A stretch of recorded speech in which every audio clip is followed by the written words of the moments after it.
Because when I was growing up, Omar, my dad used to love to tell me, and not in a way where he was digging at me. He wasn't trying to make me feel bad, but he would be like, "You're not hungry enough." To both me and my brother, "You're not hungry enough. Okay. You're too comfortable. You're not hungry enough." And I think he'd blame himself a little bit, and my mom for just the way they were raising us, but they raised us really well, and I'm very, very grateful for it and for them. But I think that really when you're young, I don't know how old I was, but let's say for a 16-year-old kid, 17-year-old kid to hear, "You're not hungry enough. You're not hungry enough." Yeah. It makes you feel like, okay, I need to be doing more. I need to be doing things. And it's you want to be careful. I was thinking about how if you see hunger as fuel, like let's take in your very good case, although your stuff got stolen, you were taken off course, you still kept going and you're still going towards your destination, whatever that may be. So your fuel is still going. Yeah. And I see hunger as fuel. Absolutely. But you got to be careful because sometimes there's different kinds of toxic fuels that may not be the best kinds. And that's why I think it's also a very thin line, right? With, and again, not in your case. In your case, I think it's a beautiful example how you kept going no matter the setback.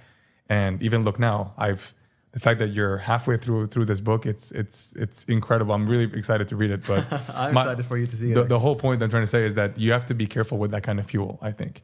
Because there's toxic, you have to be careful. You don't want to, I was hearing myself saying, "Oh, you got to do more. You could always be doing more." We all could always be doing more. Right. I could tell you, "Omar, why aren't you writing 3 books?"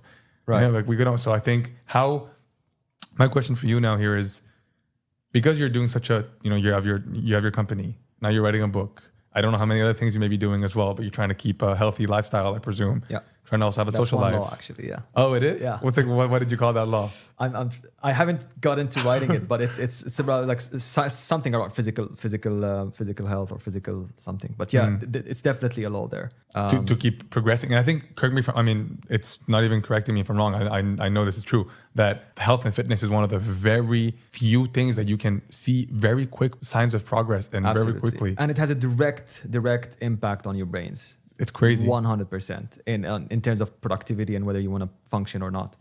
Because I find that like other avenues, other things, not like health and fitness, a lot of people don't continue them. And I see in your book, I don't know if you're talking about commitment and anywhere in it or consistency. There is consistency there. Because I believe that as in you can really achieve anything you want and do anything you want if you're committed enough. But like in the health and fitness, I think a lot of people, we see it, you can go to the gym, you can get a really quick pump and you can see, okay, this is what I would look like if I continue. You can see a little bit of what it would look like, but we both know there's so many other things, whether it's building a business, so many other avenues that you can take and really put in a lot of work, even for a year's time and not see an ounce of progress. Correct.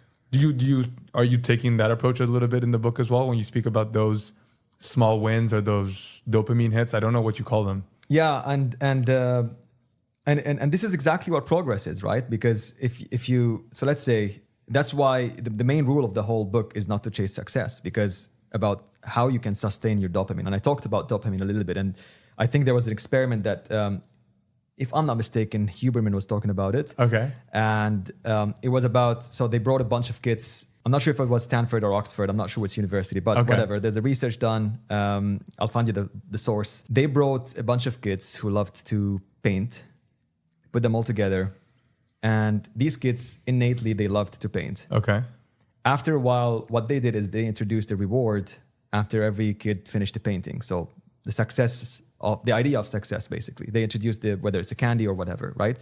And then immediately after that experiment, what they've done is they withdrew the reward. So right now, you're no longer kind of being rewarded on that painting or what have you. The results were the fact that kids who innately loved to paint stopped painting. Interesting. Their dopamine levels got so spiked at their reward level that their natural love of painting is no longer a dopamine, producer for them. So they were actually chasing that actual reward or the candy or what have you, right? And this is why I'm saying it's about the progress. So the only way to sustain your dopamine levels is to actually do this slow and steady microdosing on progress, as opposed to having this, $1 million, chasing that 1 million or chasing that car or this or this or that.